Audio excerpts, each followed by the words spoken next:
निगलम में फिर से आपका एक बार स्वागत है। ये वीडियो विशेष रूप से बिहार स्टेट से संबंधित है। बिहार स्टेट का आज एग्जाम हुआ, हिंदी विषय का पेपर हुआ, इससे संबंधित एक वीडियो हम अपलोड कर चुके हैं, लेकिन हम चाहते हैं कि कुछ और भी अभ्यर्थी से बातचीत हो ताकि पता चल सके कि कितने सारे क्वेश्चन जो रीजनिंग शिक्षण कला के थे वो स्पष्ट हो चुके अच्छे तरीके से, ताकि और भी अभ्यर्थी जो आगे आगामी एग्जाम देने वाले हैं वो अच्छे तरीके से तैयारी कर सके। इसके लिए हमारे साथ कुछ अभ्यर्थी जुड़े हुए हैं जो आज परीक्षा दिए हैं, उनसे हम बातचीत करेंगे। सबसे पहले हम थैंक्स कहेंगे मिस्टर अजय जी को जो समस्तीपुर से जुड़े हुए हैं, उनके द्वारा दो अभ्यर्थी से हम बातचीत करेंगे। सबसे पहले स्वागत करते हैं अजय जी। अजय जी, स्वागत है आपका हिंदी क्लब में। जी नमस्कार सर। अजय जी, हम उन दो अभ्यर्थियों का परिचय हमसे कराइए जिन्होंने आज हिंदी विषय का फर्स्ट सिटिंग में एग्जाम दिया था। उसमें एक सुरेश कुमार सुमन जी हैं और एक अंजना कुमारी जी हैं, जो दोनों ही आदमी मोटिवेशन सीटीईटी कोचिंग डाल्फिन सराय से जुड़े हैं। ओके। और वो दोनों लोग लाइन पे हैं, बात कर लेंगे। ठीक है। सुरेश जी, स्वागत है आपका हिंदी क्लब में। जी सर, नमस्कार। अंजना जी, आपका भी स्वागत है हिंदी क्लब में।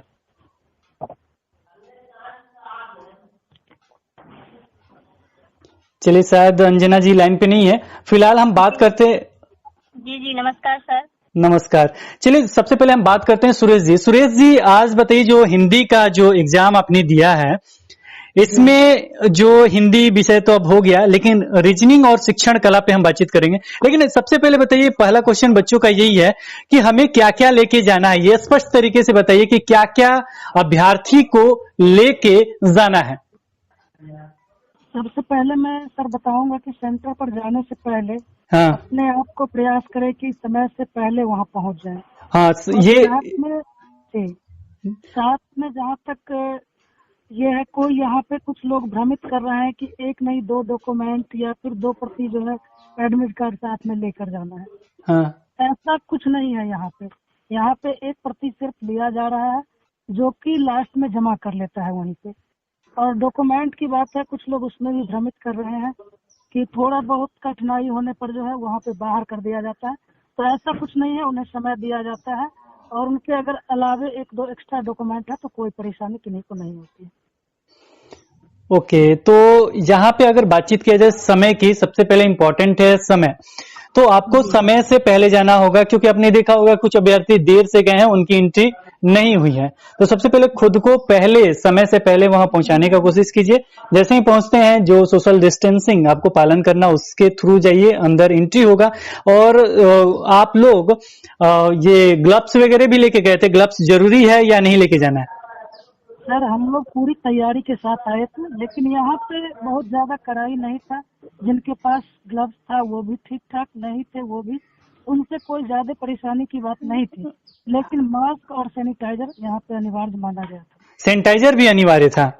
जी सर, सैनिटाइजर और मास्क ये लेकर आना था सभी को, और लगभग मास्क बिना प्रवेश नहीं किया गया।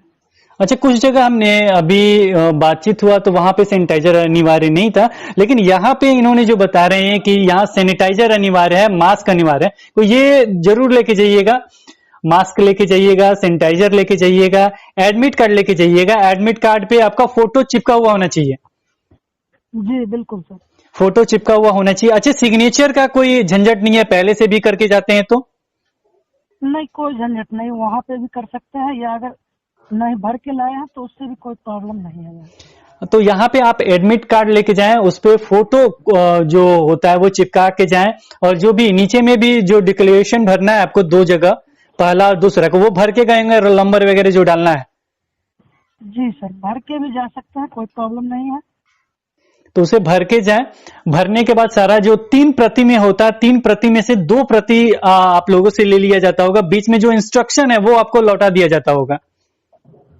नहीं सर, कुछ नहीं लौटाया जाता है, जो भी था वो पूरा रख लिया। अच्छा, पूरा रख लिया गया। जो 3 प्रति का आपका एडमिट कार्ड है, एक में आपका डिटेल्स है, दूसरे में इंस्ट्रक्शन है, तीसरे में आपका डिक्लेरेशन जो होता है वो है, पहला दूसरा एक ही पेज में है।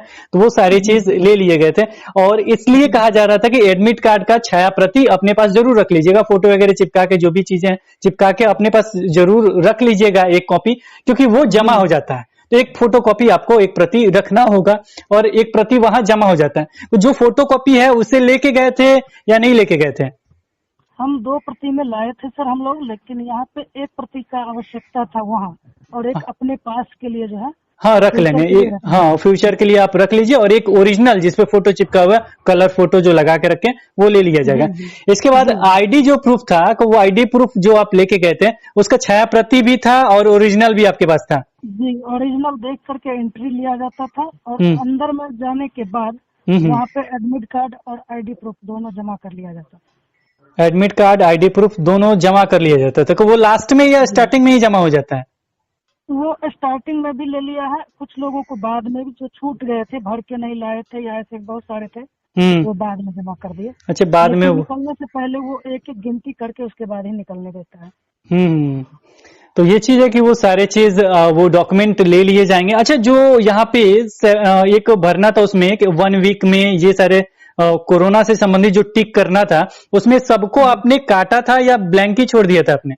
वो सर भरना अपने नहीं था, वो नीचे में केवल जो भरना है वो सिर्फ भरना है, वो बाकी सिर्फ, वो खुद भरते हैं। अच्छा बाकी सब वो खुद भरते हैं, यानी ऊपर में कुछ आपको नहीं करना है, नीचे में जो 2 चीजें भरना है जिसमें रोल नंबर, एग्जामिनेशन सेंटर वगैरह जो चीज लिखना है वो आपको जी लिख के लेके जाना जी है, जी बाकी आपको कुछ नहीं करना है। और जो ओरिजिनल है उसका फोटोकॉपी वो आपके लिए है, ओरिजिनल वहां पे जमा हो जाएगा, आईडी प्रूफ का फोटोकॉपी जमा हो जाएगा, ओरिजिनल आईडी प्रूफ आपके साथ रहेगा। इसके साथ ही जैसे एंट्री होता है तो आपको पहले से बाहर में आपको ये नहीं बताया जाता है कि कहाँ पे आपका सेंटर है, क्या है, ये सारी चीज आपको नहीं बताया जाते हैं। अंदर में जैसे एंट्री होगा उसके बाद आपका बताया जाएगा कि यहाँ पे रूम है।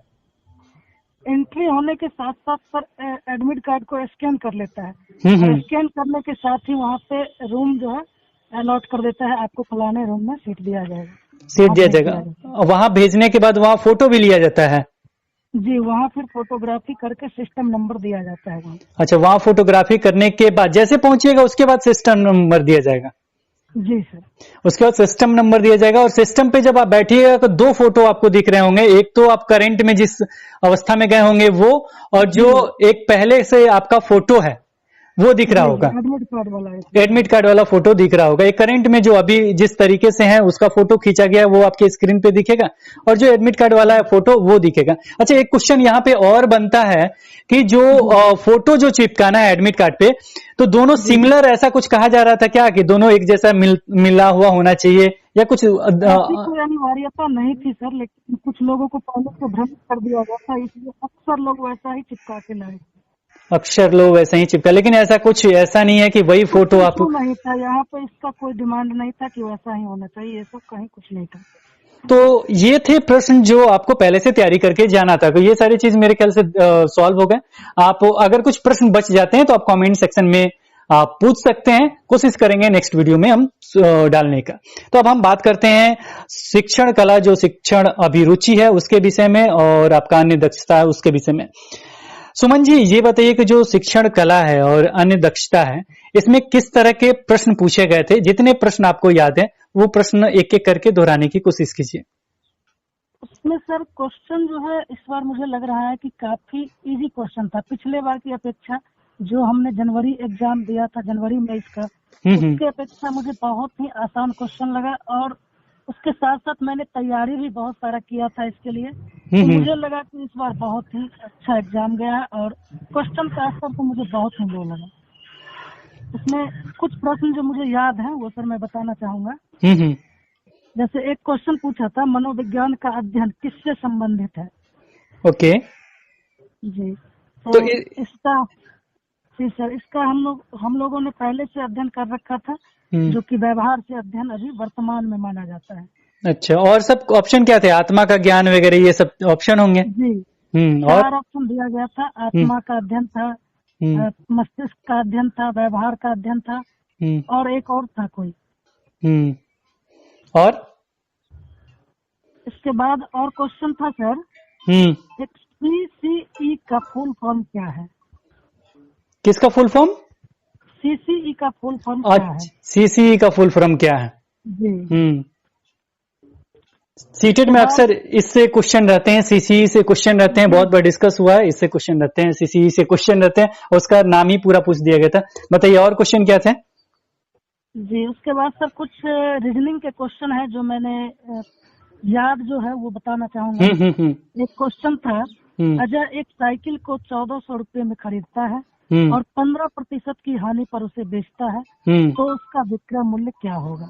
तो उसका विक्रय मूल्य पूछा गया था, विक्रय मूल्य उसका क्या था? पिछली बार प्रतिशत लाभ या हानि पूछा गया था, इस बार विक्रय मूल्य पूछा गया है, तो इसे एक बार बनाने की कोशिश कीजिए, बन जाएगा तो कमेंट सेक्शन में आंसर जरूर बताइएगा। अगला क्वेश्चन बताइए। अगला क्वेश्चन है सर, 4,500 रुपये मूलधन का कितने प्रतिशत ब्याज दर से 3 वर्षों में 5,715 रुपये हो जाता है? ओके, तो ये प्रश्न था और ये प्रश्न का भी उत्तर बनाने की कोशिश कीजिए। ये मूलधन, लाभ, हानि, ये सारे मिश्र धन, ये सारे का प्रश्न एक बार जरूर देख के जाइएगा, क्योंकि यहाँ से प्रश्न आ रहे हैं। और कुछ याद हो तो प्रश्न बताइए। जी, अगला प्रश्न है सर, कोई व्यक्ति पूरब की ओर 20 मीटर चलता है, पुनः उत्तर की ओर 10 मीटर चलता है, वह प्रारंभिक स्थान से कितनी दूरी पर है? वो प्रारंभिक स्थान से कितनी दूर? ये दिशा से संबंधित क्वेश्चन है, बहुत ही आसान सा क्वेश्चन है, इसे बनाने की कोशिश कीजिए। और बताइए, किसी का आंसर भी आपको याद हो तो उसमें बता दीजिएगा। इसका आंसर हमने ये लगाया, चाहे बिल्कुल सर। हाँ, इसका दिशा का जो उत्तर मैंने लगाया था वो था दक्षिण, उसका सही आंसर था और वही मैंने लगाया भी था। ओके, और अगला क्वेश्चन है सर, 31 तक के अभाज्य संख्या का योग क्या है?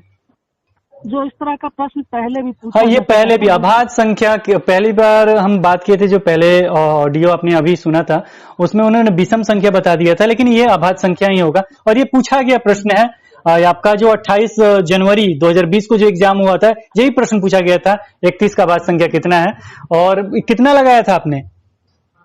129 सर लगाए। हाँ, 129 ही होगा। और इसका लाइव सॉल्यूशन हमने दिया है इससे पहले, जो ये हिंदी क्लब पे देखिएगा तो उसका लाइव हमने डिस्कस किया था, उसमें बताया भी था कि इस तरीके से आंसर आएगा। अगला क्वेश्चन बताइए। सर आंसर तक याद था, पिछली बार पूछा गया था, लेकिन मैंने फिर भी प्रयास किया बना करके आंसर। हाँ, एक बार ट्राई करके देख लेना चाहिए अगर समय है तो। अगला क्वेश्चन है सर, प्रथम 40 प्राकृत संख्याओं का औसत क्या होगा? प्रथम 40? जी, ओके, तो इसका उत्तर क्या लगाया था आपने? सर उत्तर तो मुझे याद नहीं है इसका, वो पॉइंट में था। अच्छा, याद नहीं पूरा क्या था। अच्छा, औसत निकालना था प्रथम 40। प्रथम 40 प्राकृत संख्याओं का या पूर्ण संख्याओं का? प्राकृत संख्याओं का। प्राकृत संख्या यानी 1 2 3 4 जो होता है, 40 तक जो संख्या है, सबका औसत निकालने के लिए कहा गया है, यानी सबको जोड़ के बट्टे 40 किया गया होगा।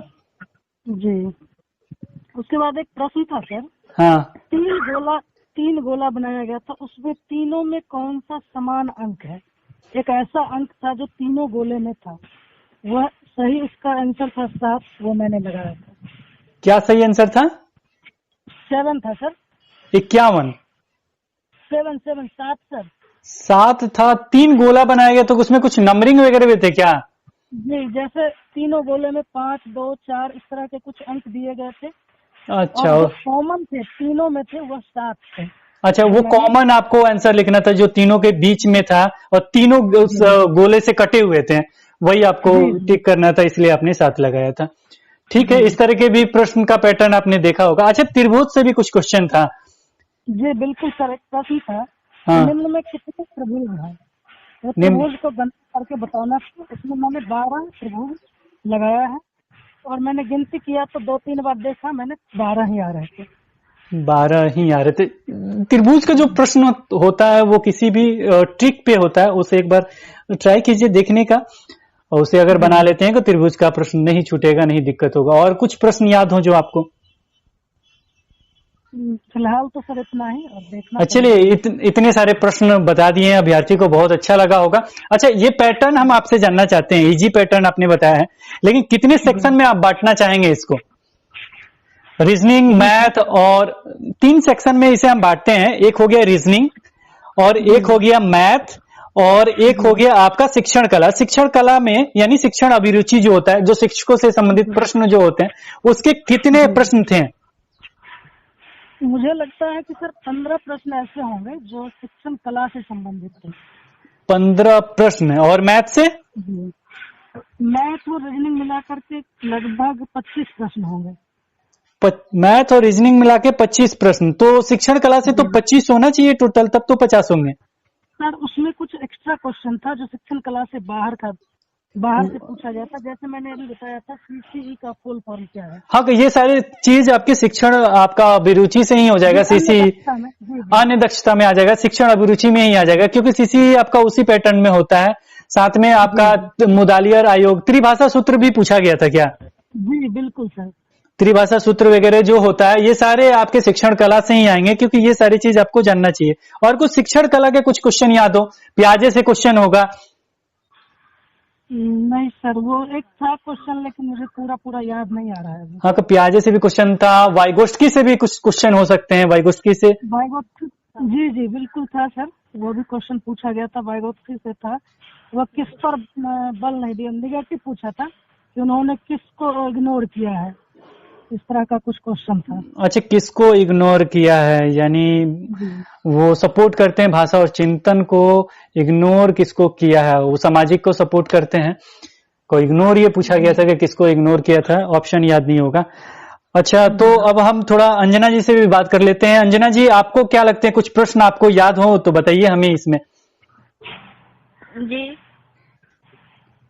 हिंदी से कुछ क्वेश्चन हैं। हाँ, हिंदी का बता सकते हैं तो बताइए। हिंदी के किस, अच्छा ये पैटर्न बताइए आपका, हिंदी का जो पैटर्न था वो आपका साहित्य से भी क्वेश्चन होंगे? जी, और आपके 9th के बुक से थे या नहीं थे? 9th की बुक से मेरे ख्याल से 20% क्वेश्चन थे। 20%, यानी 20 क्वेश्चन थे 9th के बुक से। जी जी, और व्याकरण शेष जो थे 80% में इधर व्याकरण और साहित्य से आ जाता है। 80% और व्याकरण और साहित्य से। व्याकरण कितने क्वेश्चन थे, 10 या 20 होंगे? लगभग 10-15 होंगे।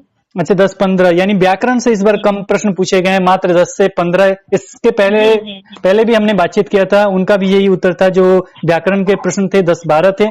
साहित्य से ज्यादा आपके क्वेश्चन थे।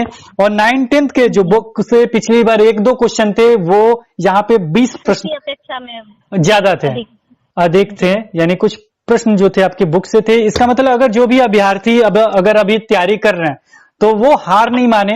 अगर सामाजिक विज्ञान है तो सामाजिक विज्ञान के बुक से आपके रहेंगे।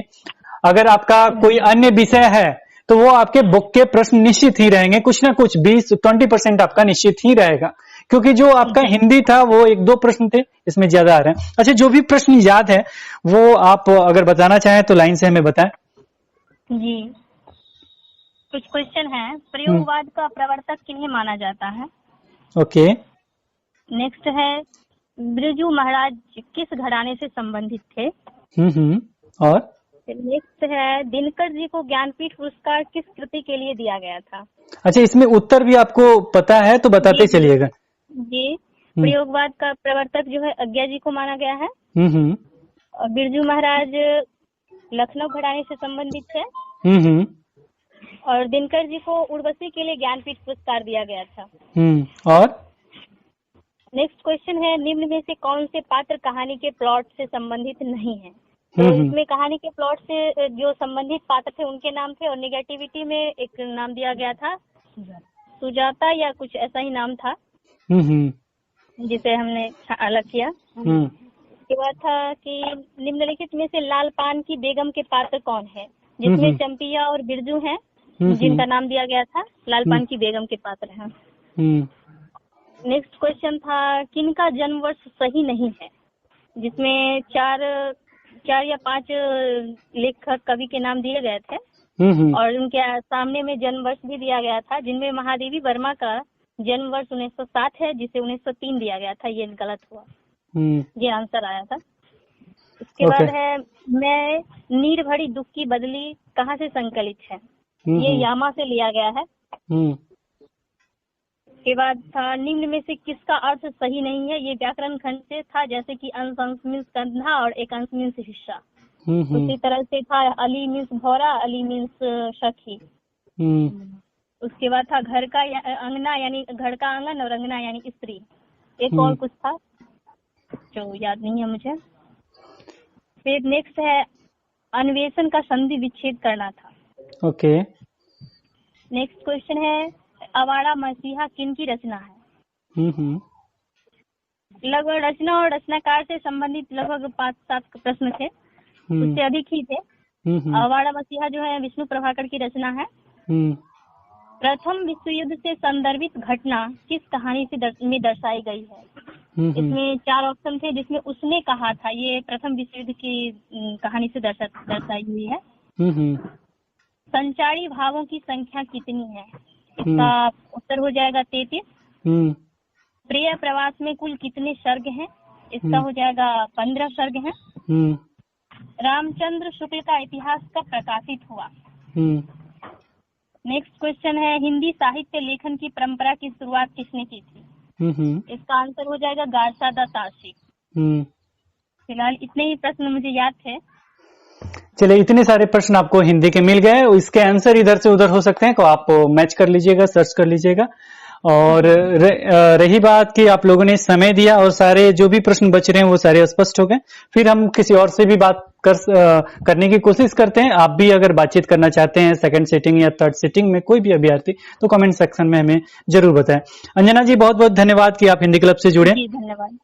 सुरेश जी, आपको भी बहुत बहुत धन्यवाद कि आप हिंदी क्लब से जुड़े। जी धन्यवाद सर, आपको भी। अजय जी आप भी जुड़े हिंदी क्लब से, आपको भी बहुत बहुत धन्यवाद। धन्यवाद। चलिए, हम मिलते हैं एक नए वीडियो के साथ, तब तक बने रहे हिंदी क्लब पे। Okay, bye bye.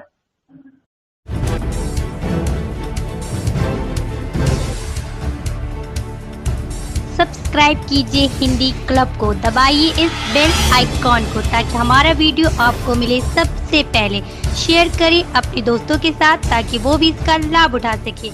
ये सब बिल्कुल फ्री है।